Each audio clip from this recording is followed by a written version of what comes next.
नमस्कार मित्रांनो, स्वागत आहे तुमचं माझ्या यूट्यूब चॅनलमध्ये. माझ्या यूट्यूब चॅनलचं नाव आहे उल्हास जाधव महाराष्ट्र. मित्रांनो, माझी विनंती आहे की ज्यावेळेस तुम्ही हा व्हिडिओ पाहत असाल त्यावेळेस माझ्या चॅनलला आहे ते सबस्क्राईब करा आणि तुमचं जे मत आहे ते कमेंट बॉक्समध्ये आहे ते मेन्शन करा.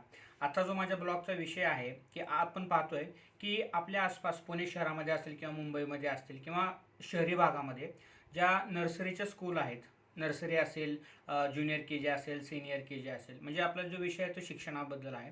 त्याची जी फीस आहे ती आजकाल 50,000पासून ते 2 लाखांच्या घरामध्ये आहे ती फीस गेलेली आहे.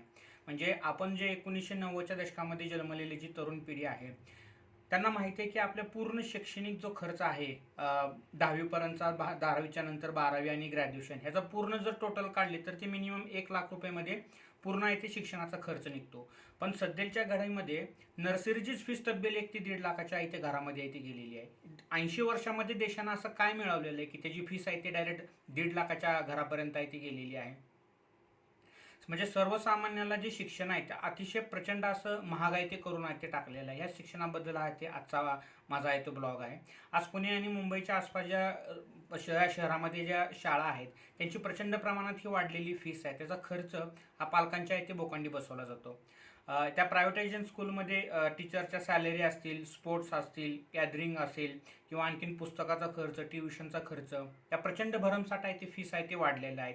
आणि सरकारकडनं ज्या प्रायव्हेट शाळेच्या तुलनेने जे गव्हर्नमेंट स्कूल आहेत, ज्या सरकारी शाळा आहेत, त्याची गुणवत्ता तर एकदम रसातळाला नेऊन ठेवलेली आहे. कारण स्पष्ट आहे, जोपर्यंत या सरकारी शाळेचं पतन होत नाही, ती सरकारी शाळा जोपर्यंत संपत नाही तोपर्यंत प्रायव्हेट स्कूलला ते जे पुढारी असतात, आमदार असतील, खासदार असतील, शैक्षणिक संस्था काढून ज्यांनी ह्या शिक्षणाला बिझनेसचा रूप आहे ते प्राप्त करून दिलेलं आहे, शिक्षणाला एक पद्धतीचा धंदा करून टाकलेला आहे. तर ह्यांच्या स्कूल जर चालवायच्या असतील तर ह्या पहिल्यांदा गव्हर्नमेंट स्कूलचं वाटोळं करणं आहे ते गरजेचं आहे.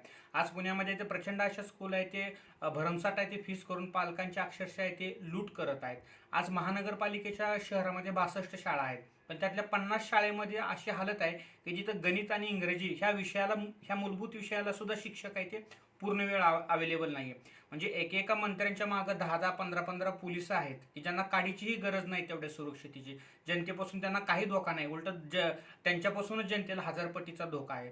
म्हणजे गरज नसणाऱ्याच्या पुढाऱ्यामागं हजारो म्हणजे प्रचंड असा पैसा ओतला जातो जेवढी त्याची गरज नाही आहे. आणि जी शिक्षणासारखी जी मूलभूत गरज आहे त्या ठिकाणी अत्यंत कंजूसपणा आहे ते केला जातोय. या विषयावर आपलं मत काय आहे मला आवर्जून या व्हिडिओमध्ये सांगून तुमचं कमेंट बॉक्समध्ये आहे ते मेन्शन करा. धन्यवाद.